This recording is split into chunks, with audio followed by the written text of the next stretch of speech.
Hi, everybody. Wow, this is the third time I've tried recording this. Technical issues, user error. So I did have a beautiful backdrop outside, but I'm not going back out there. So anyway, welcome back to a black and white show. Before I forget, if you haven't already, please click to subscribe and hit the notification bell so you'll know the next time I upload a video. Well, today I'd like to talk about what else but the 2020 election fiasco. And yeah, how'd you feel about it? I don't know about you,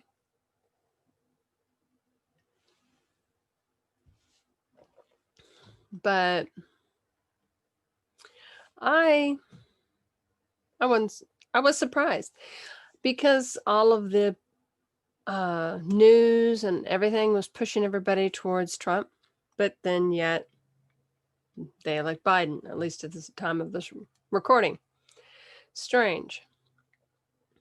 But anyway, bottom line is we know that both people, anybody that they put in office, especially in the highest office of the land, um, they're going to do the bidding of the globalists, the bankers, the Luciferians, all of that. And if you don't know what I'm talking about, you might want to look all that stuff up, but that's not really what I want to cover today. What I want to cover today is our reaction to it. I have to confess that for a moment there, I was disappointed. And that right there was a wake-up call to me to the fact that maybe I was putting too much emphasis on a particular man getting elected. Not that I was not a Trump fan nor a Biden fan, but I guess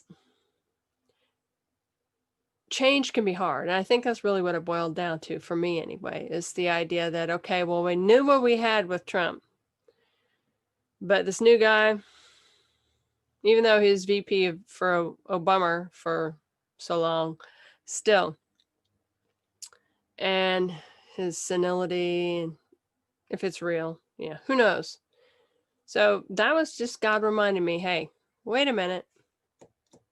I'm the one who sets kings up. And that's true. He does. So he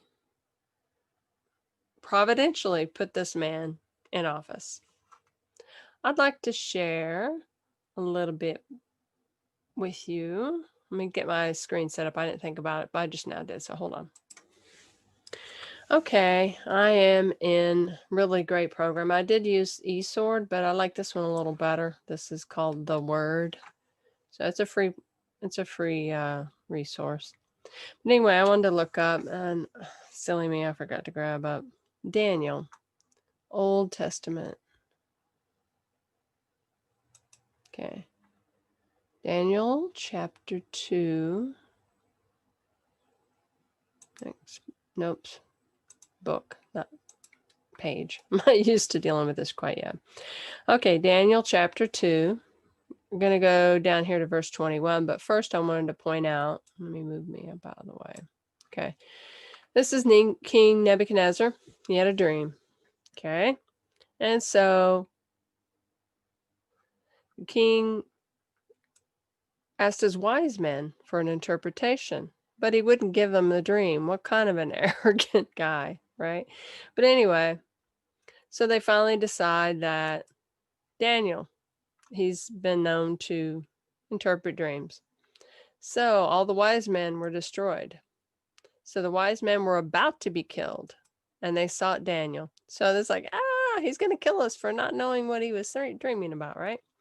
So anyway, we've got all that, and Daniel prayed to God, and this is what Daniel said. This is what I wanted to point out.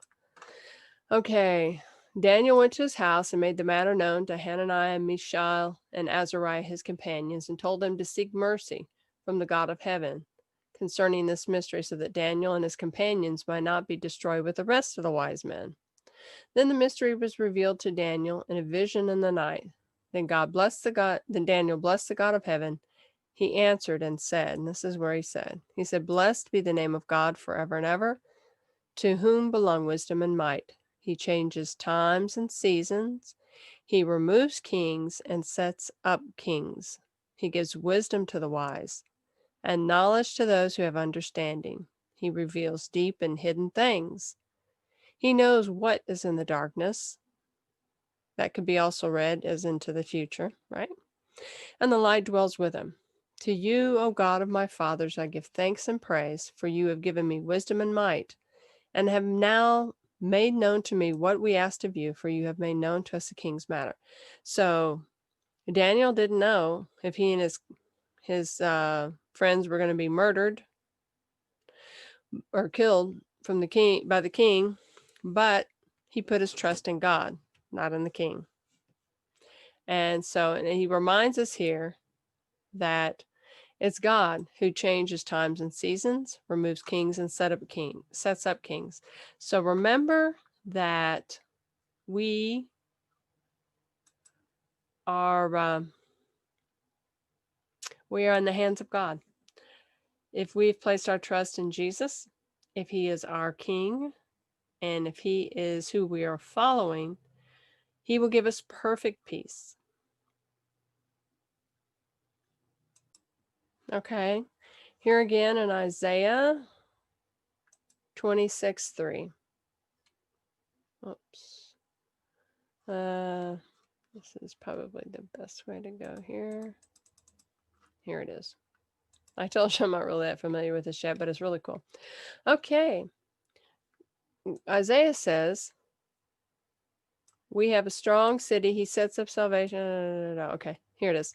"You," talking about God, "you keep him in perfect peace whose mind is stayed on you because he trusts in you. Trust in the Lord forever, for the Lord God is an everlasting rock. For he has humbled the inhabitants of the height, the lofty city lays it low to the ground, casts it to the dust. The foot tramples it, the feet of the poor, the steps of the needy," goes on and on and on. But the point I wanted to point out here to you is he keeps him in perfect peace, whose mind is stayed on you. So instead of being carried about by the news,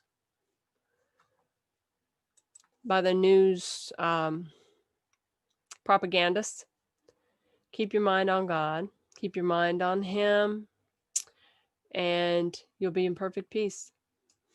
We'll have troubles in this world, and the current church has done a very poor job of discipling her children in being prepared for persecution. That's why the church is really growing in areas of persecution right now in the globe. Even though we don't hear about it on the news, they're not going to tell you. You got to look this information up. The Armenians are being slaughtered, and they're being pushed out from where they have been living for centuries, no matter what the news tells you. And the church in China, the underground church, has been through a lot.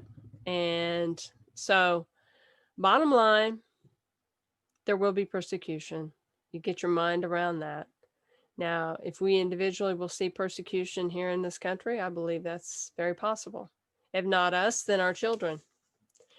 So be prepared. Keep your mind stayed on him, because this isn't our home. This is not our home. So don't be swayed.